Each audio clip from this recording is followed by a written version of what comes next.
самые большие проблемы начинаются, когда ты греешься у чужого костерка.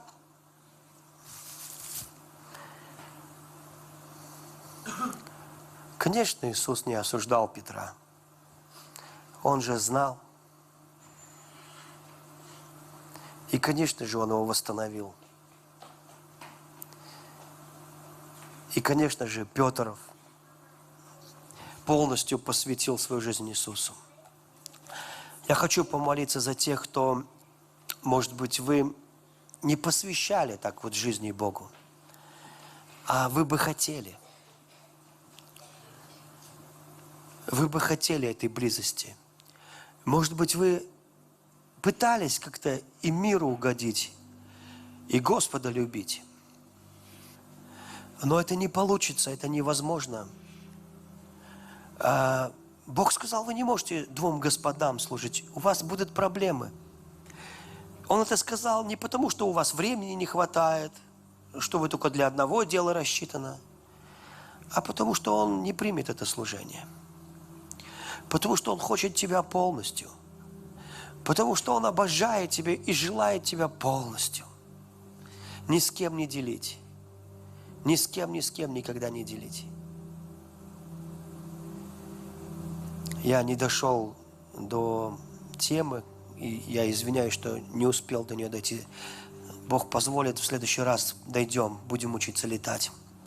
Сегодня будем учиться из грязи выходить. Поднимите свои руки. Встаньте, пожалуйста, поднимите свои руки. Скажи: Иисус,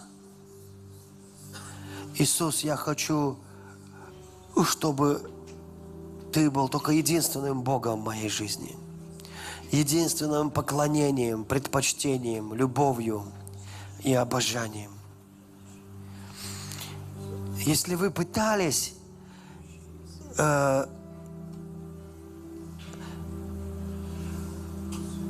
как бы погреться у этого чужого огня, подальше, ходили и смотрели за Иисусом со стороны, у вас ничего не получится, вы не принадлежите этому миру. Мир вас не примет.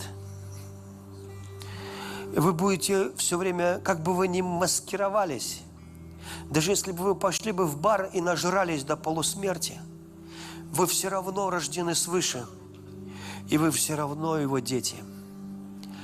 И вам нужно просто попросить Иисуса, сказать Ему: Иисус, я хочу принадлежать только Тебе. Я не хочу выбирать между Тобой или еще чем-то, я уже выбрал Тебя. Это не выбор для меня, выбирать между Тобой и кем-то. Я хочу, чтобы Ты взял мою жизнь в Твои руки, в Твою любовь.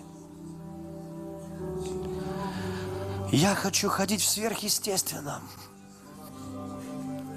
В сверхъестественном, Иисус. Пожалуйста, я хочу обновиться с Тобой. Я хочу обновиться сейчас в этой любви, в этой страсти к Тебе. Прикоснись ко мне сейчас, Иисус. Прикоснись ко мне сейчас, Иисус. Может быть, кому-то из вас кажется, что вы далеки от Бога. Вы недалеки, вы близко, Он близко к вам. Прямо рядом, прямо сейчас. Любишь ли ты Его? Любишь ли ты Его? Любишь ли ты Его? Помните, когда Иисус с Петром говорит: Петр, ты любишь меня? Ты любишь меня, Петр? Ты же любишь меня, я знаю. Иисус не потому задал вопрос, что не знал ответа, а чтобы Петр утвердился в том, что и так уже есть.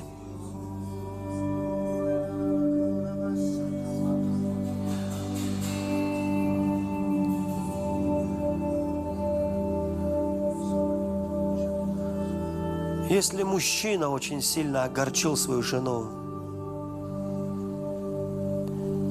так сильно, но она хочет, чтобы он оставался с ней, она может спросить: любишь ли ты меня? Он может сказать: люблю. Но если он скажет: я так люблю тебя, я так жалею, что огорчил тебя. Я так жалею об этом. И ей нужно просто услышать, что ты любишь.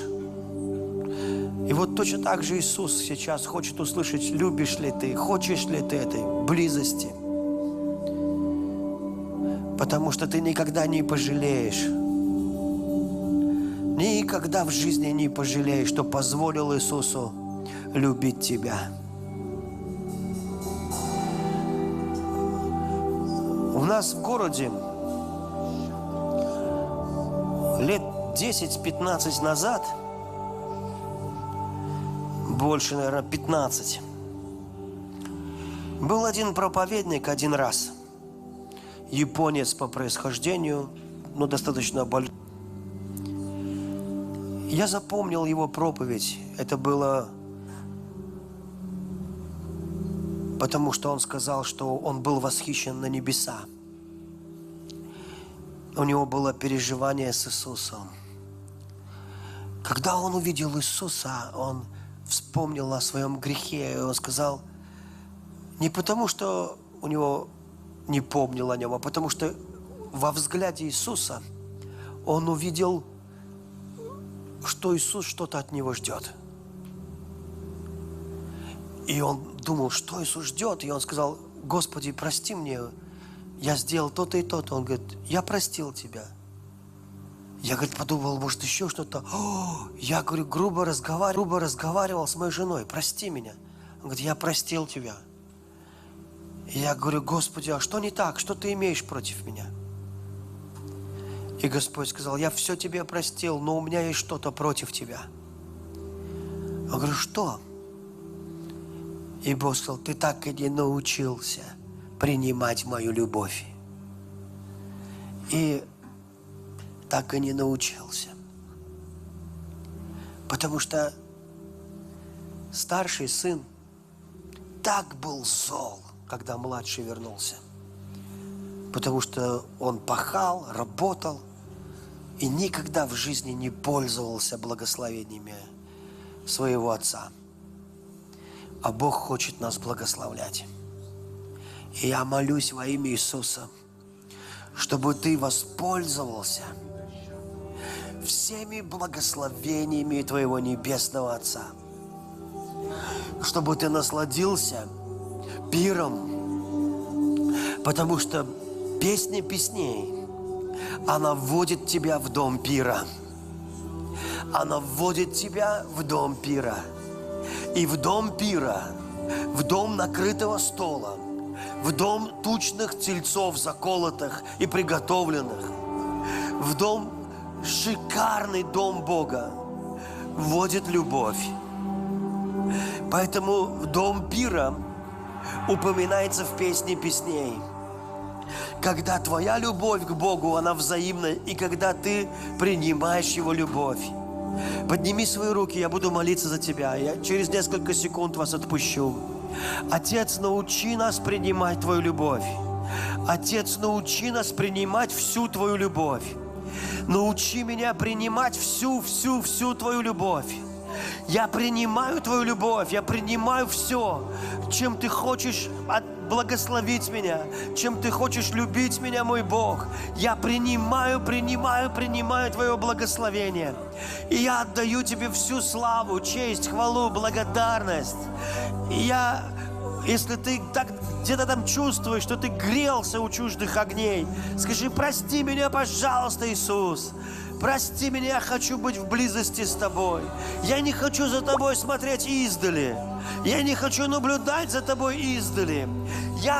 Мое сердце требует близости, невероятной близости. Я верю, что Ты приготовил для меня невероятную близость. Мой великий Отец, я жажду новой близости, нового переживания близости с Тобой, которого, может быть, не было никогда до этого. Во имя Иисуса Христа. Аминь.